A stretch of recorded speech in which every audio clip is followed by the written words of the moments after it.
OLA আমিওজ welcome back to another blog.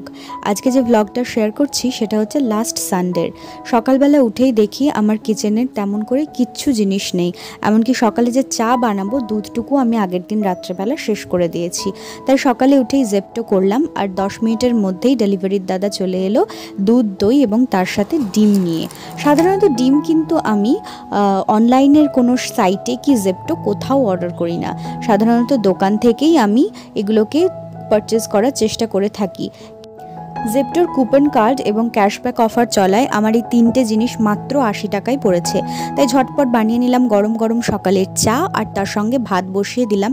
একটু সেদ্ধ রান্না করার চেষ্টা করেছি আজকে, তার কারণ হচ্ছে আজকে সারাটা দিন প্রচণ্ড হেকটিক হতে চলেছে। তো চলো শুরু করি। সকালবেলা উঠেই ঠিক করলাম যে হেয়ার স্পা ক্রিম বানাবো, তার কারণ আমার চুলটা ভীষণ ভীষণ রাফ হয়ে আছে। তো ঘরে ছিল টক দই, অর্থাৎ যেটা অর্ডার করেছিলাম, তার সঙ্গে বেশ কিছু হেয়ার অয়েল এবং হেয়ার সিরাম দিয়ে এই প্যাকটা বানিয়ে নিলাম। এই প্যাকটা কিন্তু টোটালি মায়ের বানানো প্যাক, মানে মায়ের রেসিপি বলতে পারো। তারপর এরকমভাবে কনসিস্টেন্সি হওয়া অবধি তোমাকে মিক্স করতে হবে এবং অ্যাপ্লাই করতে হবে। তোমাদেরকে দেখালাম সেইভাবেই আমি পুরো হেয়ারটাকে সেকশন করে নিয়ে ইচ পার্টে আলাদা আলাদা করে ওই মাস্কটাকে ইউজ করেছি। তোমরা ওটার মধ্যে ভিটামিন ই ক্যাপসুলও ইউজ করতে পারো, আমি দিয়েছি বাট ওটা রেকর্ড করতে ভুলে গেছি। তারপর এই মাস্কটাকে হেয়ারের মধ্যে আমি 1 আওয়ারের মতন রাখবো। মা বললো যে 1 ঘন্টা রেখে তারপর ওয়াশ করে দিতে, তাহলে চুলটা নাকি একটু স্মুথ হবে। So you can wash it in any kind of shampoo. আমার কাছে যেহেতু নাইকার শ্যাম্পুটাই আছে, তো আমি সেই শ্যাম্পুটা ইউজ করব এবং তারপর কন্ডিশনার ইউজ করবো। আর সিরাম এক্সট্রা করে আমি আজকাল ইউজ করব না। এটা তোমরা উইকে 1 টাইম ইউজ করতে পারো এই মাস্কটা। আমার হেয়ারের কন্ডিশন ভীষণ খারাপ, তার জন্য মা আমাকে এটা সাজেস্ট করলো। তো চলো দেখি এটাতে কতদূর কি রেজাল্ট হয়। আর তোমাদের যদি আমার মতো ঠান্ডা লাগার ধার থেকে থাকে, তাহলে এই হেয়ার মাস্কটা লাগিয়ে তোমরা একটু রোদে ঘোরাফেরা করবে আমার মতন। আমি এখন রোদে ঘোরাফেরা করবো, আর আমার বেশ কিছু কাজ আছে সেগুলো সারবো। স্পা ক্রিম লাগিয়ে আমার হাতে প্রায় 2 ঘন্টার মতো সময় ছিল। তো সেই সময়টাকে কাজে লাগানোর জন্য আমি আলমারি খুলে সমস্ত জামাকাপড় আজকে রোদে দিলাম, কারণ কলকাতার একলার সংসার, আমার বাসাবাড়িতে উইকডেজে এইসব কাজ অন্য দিনে হয় না। আচ্ছা, তো আমি হেয়ার ওয়াশ করে চলে এসেছি। আর হেয়ার ওয়াশ করার পর আমার চুলটা না অনেকটা স্মুথ লাগছে, অনেকটা ম্যানেজেবল হয়েছে চুলটা। আমি যদিও হেয়ার ওয়াশ করার সময় কিন্তু শুধুমাত্র আমার নাইকার যে শ্যাম্পুটা আছে ওটাই আমি ইউজ করেছি, বাদ বাকি কোনো রকম কোনো কন্ডিশনারও ইউজ করিনি। বলছিলাম কন্ডিশনার শুধু ইউজ করবো, বাট কন্ডিশনারটাও ইউজ করিনি, আর কোনো রকম হেয়ার সিরামও ইউজ করিনি। তো তোমরা এখানে আশা করি দেখে বুঝতে পারছো চুলটা না অনেকটা স্মুথ ফিল হচ্ছে আমার। আর ভীষণ নিজেরই ভালো লাগছে একবার হেয়ার ওয়াশ করার পরেই। তো এটা তো কোনো কেমিক্যাল প্রোডাক্ট না বা কোনো জাদু প্রোডাক্ট না যে একবার ইউজ করে তুমি কামাল হয়ে যাবে।